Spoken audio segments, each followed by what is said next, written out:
Hai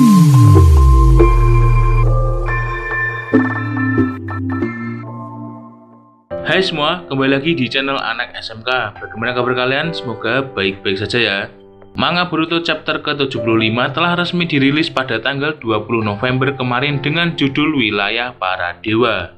Chapter ke-75 ini berisi beberapa hal yang sangat menarik, seperti diperlihatkannya karakter baru yang merupakan seorang Otsutsuki dan hal menarik lainnya.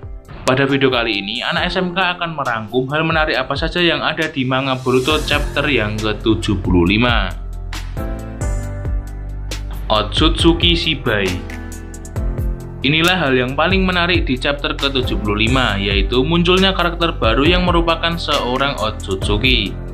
Keberadaan Otsutsuki tersebut diungkapkan oleh Amado yang menjelaskan tentang bagaimana Amado bisa mendapatkan jutsu yang di luar nalar dan dimasukkan ke dalam tubuh Eida dan Daimon. Otsutsuki tersebut adalah Otsutsuki Shibai. Shibai merupakan seorang Otsutsuki yang diceritakan telah berevolusi karena memakan buah cakra selama beberapa milenium. Dan pada akhirnya, hasil evolusi tersebut membuat Otsutsuki Shibai mencapai bentuk yang sangat-sangat tinggi hingga setara dengan para dewa. Shibai meninggalkan tubuhnya di bumi dan hidup di dimensi yang lebih tinggi dari bumi. Kekuatan Eida dan Daimon merupakan kekuatan dari DNA tubuh fisik Otsutsuki Shibai yang ditransplantasikan oleh Amado. Kekuatan tersebut mencakup kekuatan Senrigan Eida dan refleksi milik Daimon. Jutsu-jutsu tersebut disebut dengan Shinjutsu. Pertanyaannya, bagaimana cara Amado bisa memperoleh DNA milik Otsutsuki Shibai? Semakin mencurigakan ya. Shinjutsu. Setelah Amado menjelaskan mengenai eksistensi Otsutsuki Shibai, Amado kembali melanjutkan ceritanya tentang sebuah jutsu milik Otsutsuki yang bernama Shinjutsu. Teknik tersebut dipakai oleh Otsutsuki Shibai tanpa menggunakan segel tangan. Seperti dia bisa membuat badai dengan hanya mengayunkan tangannya dan memanggil petir hanya dengan teriakannya. Shinjutsu bukanlah ninjutsu ataupun senjutsu, melainkan fenomena yang setara dengan keajaiban. Kemampuan Senrigan Eida dan refleksi milik Daimon juga tergolong ke dalam Shinjutsu. Selain itu, jutsu Sukuna Hikona dan Daikokuten milik Ishiki masuk ke dalam jenis Shinjutsu juga. Setelah itu, Amado lanjut berkata bahwa sebenarnya ninjutsu merupakan usaha untuk meniru fenomena yang mirip dengan Shinjutsu dengan cara mengubah dan memusatkan cakra. Hal ini juga masuk akal mengingat Otsutsuki Hagoromo lah yang pertama kali mengajarkan untuk mempelajari dan memahami misteri cakra melalui ninju. Setelah itu, anak dari Hagoromo yaitu Otsutsuki Indra mengembangkan menjadi ninjutsu yang menggunakannya melalui segel tangan. Setelah itu, ninjutsu pun menjadi populer dan digunakan di dunia ninja. Jadi bisa kita simpulkan bahwa Shinjutsu merupakan tingkatan tertinggi dari sebuah jutsu. Masa lalu dan tujuan Amado. Setelah Amado bercerita mengenai Otsutsuki Shibai dan jutsunya, Amado melanjutkan pembicaraan dan berkata bahwa kekuatan Otsutsuki memiliki harapan untuk mengabulkan sesuatu yang mustahil bagi manusia. Lalu Amado berkata seperti membangkitkan putrinya agar hidup kembali. Dulu Amado mempunyai seorang anak yang bernama Akebi. Namun Akebi meninggal dikarenakan sakit parah dan penyebabnya tidak diketahui. Karena Amado merupakan seseorang yang sangat jenius, Amado belum menyerah dan berencana membuat kloningan dari Akebi. Sebelum itu, Amado menyimpan otak Akebi dan membuat backup ingatannya dalam bentuk digital. Setelah 9 bulan berlalu, kloningan tubuh Akebi sudah selesai. Tetapi dia bukanlah Akebi yang Amado kenal, melainkan orang lain. Hal ini juga mengungkapkan bahwa Delta merupakan klon dari anak Amado.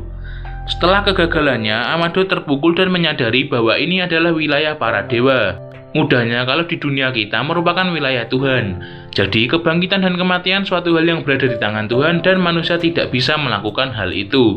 Saat Amado terpukul, datanglah seseorang yaitu Jigen dan menawarkan kepada Amado akan menghidupkan kembali putrinya tersebut. Amado siap melakukan apapun demi putrinya. Tapi setelah Amado mengetahui bahwa Jigen akan mengorbankan planet bumi, Amado memilih membelot. Karena apa gunanya jika tidak ada planet bumi? Namun, usaha yang dilakukan Amado tidak sampai di situ. Amado berencana melakukan penanaman karma Kawaki ke tubuh baru untuk Akebi, dan Amado melanjutkan perkataannya bahwa dengan karma akan berhasil membuat anaknya hidup kembali, karena karma juga termasuk Shinjutsu yang merupakan teknik para dewa. Dari sini bisa kita simpulkan mengapa Amado tidak ingin Kawaki mati, karena Amado ingin melibatkan Kawaki untuk menghidupkan putrinya kembali.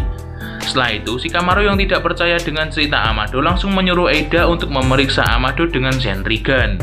Setelah itu, Eida mengatakan bahwa peristiwa yang diceritakan Amado adalah benar, dan anaknya yaitu Akebi memang benar-benar ada dan mati saat berusia 24 tahun. Momoshiki dan Boruto. Di sela-sela pembicaraan Amado dan yang lainnya, Boruto dikejutkan dengan Momoshiki yang berbicara melalui pikirannya. Hal itu bisa terjadi karena Momoshiki menggunakan data miliknya untuk melengkapi tubuh Boruto yang rusak. Jadi, pikiran mereka berdua saling terhubung. Kemunculan Momoshiki ini bukan tanpa sebab. Momoshiki juga curiga terhadap Amado karena Amado berkata bahwa jutsu milik Eida merupakan Shinjutsu. Tapi menurut Momoshiki sendiri, kekuatan pemikat milik Eida bukanlah merupakan Shinjutsu. Karena Momoshiki tahu semua Shinjutsu, mungkin saja kalau Amado itu berbohong. Setelah perbincangan singkat mereka, Momoshiki sedikit memberi penglihatan tentang masa depan. Terlihat Shinobi Konoha dan teman-teman Boruto sedang mengejar seseorang. Terlihat Mitsuki sampai membuka Sage modenya dan diperlihatkan juga Kawaki sedang menggunakan kekuatan karmanya. Dalam penglihatan masa depan ini terdapat dua kemungkinan.